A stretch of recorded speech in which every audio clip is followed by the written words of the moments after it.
तेल अवीव में धमाका हुआ है।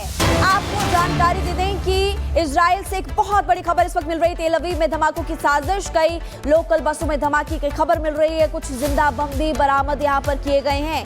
ये तस्वीरें आपको अलग अलग जगहों से दिखा रहे हैं, जिसके बाद कई सवाल यहां पर खड़े होते हैं। कई लोकल बसेस भी बताई जा रही है मोनिका, जिसमें धमाके की खबर मिल रही है और धमाकों की साजिश सामने आई है। बिल्कुल, एक बार फिर से इजराइल को यहाँ पर दहराने की साजिश रची गई है। और ये साजिश किसकी तरफ से रची गई है? क्या इसके पीछे हमास का हाथ है, हिजबुल्लाह का हाथ है, या किसका हाथ है? इजराइल को क्योंकि एक बार फिर से यहाँ पर दहराने की, एक बार फिर से इजराइल में माहौल खराब करने की साजिश रची गई है। कई लोकल बसें हैं, वहां से भी बम बरामद हुआ है। तो बड़ी जानकारी हम यहाँ पर आपको बता रहे हैं।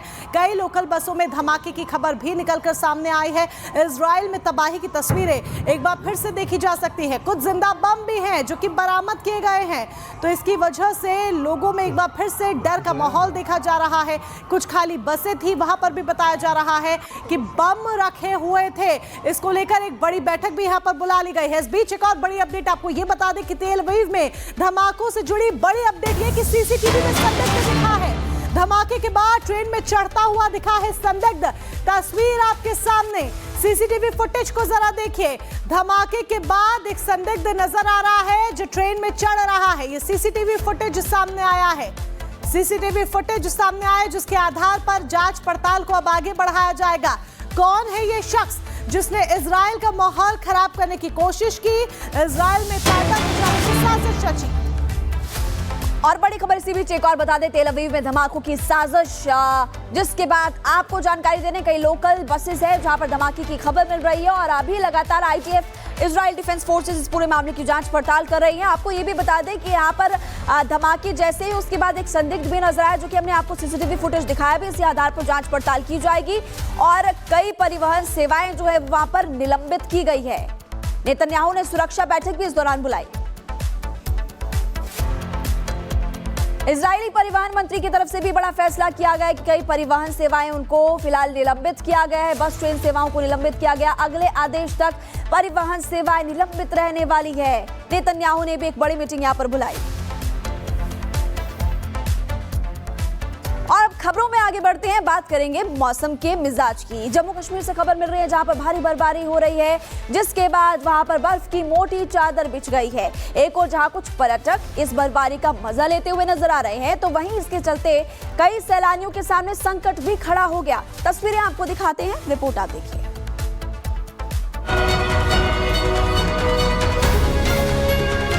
जम्मू कश्मीर में मौसम ने अचानक यू टर्न लिया है। मौसम का मिजाज ऐसा बदला कि हर जगह बस बर्फ की सफेद चादर नजर आई। नजारा इतना खूबसूरत है कि जहां भी देखो बर्फ ही बर्फ बिछी है। पहाड़ों पर मौसम ने ऐसी करवट ली कि पर्यटकों की बल्ले बल्ले हो गई और वो खुशी में झूमते हुए नजर आए। जम्मू कश्मीर के पटनी टॉप में भारी बर्फबारी से वहां पहुंचे सैलानियों के चेहरे खिल उठे और वो स्नोफॉल को एंजॉय करते हुए दिखे। जो भी आएगा वो अपना पूरा बंदोबस्त करके आए। ठंड इतनी जबरदस्त है कि आपके हाथ जो हैं मेरे सुन्न हो चुके हैं इस वक्त, पर हाँ रियली में मतलब एक अलग मजा है। अभी हम यहाँ पर हैं आपका नाथा टॉप पर, पटनी टॉप में, and amazing snowfall. I think season का फर्स्ट स्नोफॉल हुआ है यहाँ पर। वहीं एक और जहां पर्यटकों को लंबे समय बाद बर्फबारी का आनंद लेते देखा गया, तो वहीं दूसरी ओर बनिहाल से रामसो तक कई जगह पर इसी बर्फबारी ने सैलानियों के सामने संकट भी खड़ा किया। सड़कों पर जमी बर्फ की मोटी चादर के चलते पर्यटकों को कड़ी मशक्कत का सामना करना पड़ा और उनकी गाड़ियां बर्फ पर किसी खिलौने की तरह फिसलती नजर आईं। इस ताजा बर्फबारी से जम्मू कश्मीर के लोगों को राहत मिली।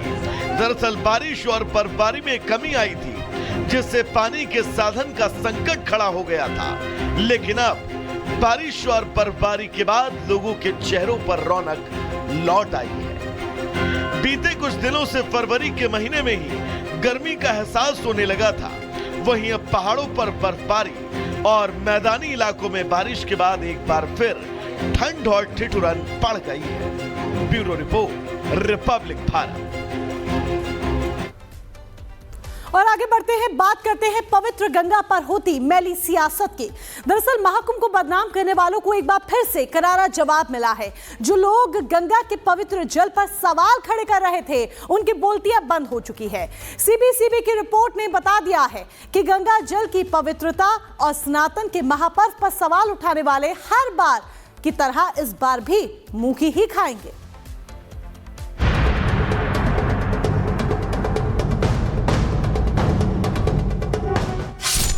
महाकुंभ में अफवाहों की बाढ़।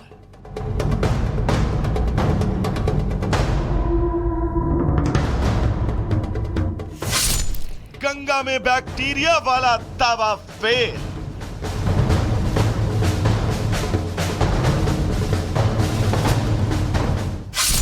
वैज्ञानिकों ने सामने ला दिया सच।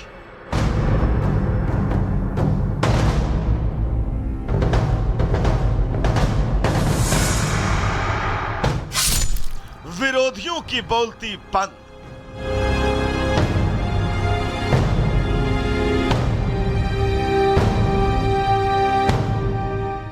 सनातन का ये महापर्व जितना भव्य और दिव्य होता जा रहा है, उसकी लोकप्रियता से जलने वालों का आंकड़ा भी उतनी तेजी से बढ़ता जा रहा है। साथ ही बढ़ रहा है महाकुंभ में अफवाहों का दौर। हालांकि गंगा में फेशियल बैक्टीरिया होने की खबर सामने आई और सोशल मीडिया पर कई तरह की बातें शुरू हो गई। महापर्व के विरोधियों को फिर एक मौका मिल गया। लेकिन सांच को आज कहां? केंद्रीय प्रदूषण नियंत्रण बोर्ड यानी सीपीसीबी ने नई रिपोर्ट से यह साफ कर दिया कि गंगा का पानी पवित्र है। सीपीसीबी के वैज्ञानिक पद्मश्री अजय कुमार सोनकर ने गंगा के पानी का सैंपल लिया और फिर जांच के बाद पाया कि पानी ठीक है। आज तक मुझे इस तरह की बैक्टीरियल ग्रोथ जो कि रोगमय हो, ये मुझे देखने को नहीं मिली। संगम के जो नोज है वहां से और अरैल घाट के जगह से 5 घाटों से वाटर सैंपल लिए। वहां पर मैंने ये पाया कि जब मैं 12 तारीख को पिछली बार जो है सैंपलिंग की थी, तब से अब में पानी का स्तर बहुत गिरा हुआ था, बहुत नीचे था। जैसे ही उसकी पीएच वैल्यू देखी तो 8 प्लस उसकी जो है पीएच वैल्यू थी। तो मैं सरप्राइज हो गया कि अगर इसमें इतनी भयानक तरीके से जैसा कि कहा जा रहा है अगर बैक्टीरियल ग्रोथ है तो पानी अल्कलाइन कैसे है। दरअसल महाकुंभ के पानी को लेकर कई दिनों से घमासान छिड़ा है। एक रिपोर्ट में कहा गया कि महाकुंभ का पानी खतरनाक है। अखिलेश समेत विपक्षी नेताओं ने इस पर सरकार को घेरने में जरा भी देर न की तो सरकार ने भी विपक्ष को आईना दिखा दिया। इस स्नान के बाद जो लोग बीमार हुए हैं उनके पूरे इलाज का इंतजाम भी सरकार करे। सुनने में आ रहा है कि कल्प वासी लोग बड़े पैमाने पर बीमार हो गए बनारस में जाकर के। इसकी जांच आप बेहतर कर सकते हैं। उनको जो बीमारी है, उनको जो दिक्कत पैदा हुई है, वो स्नान के बाद पैदा हुई है। महाकुंभ की व्यवस्था इस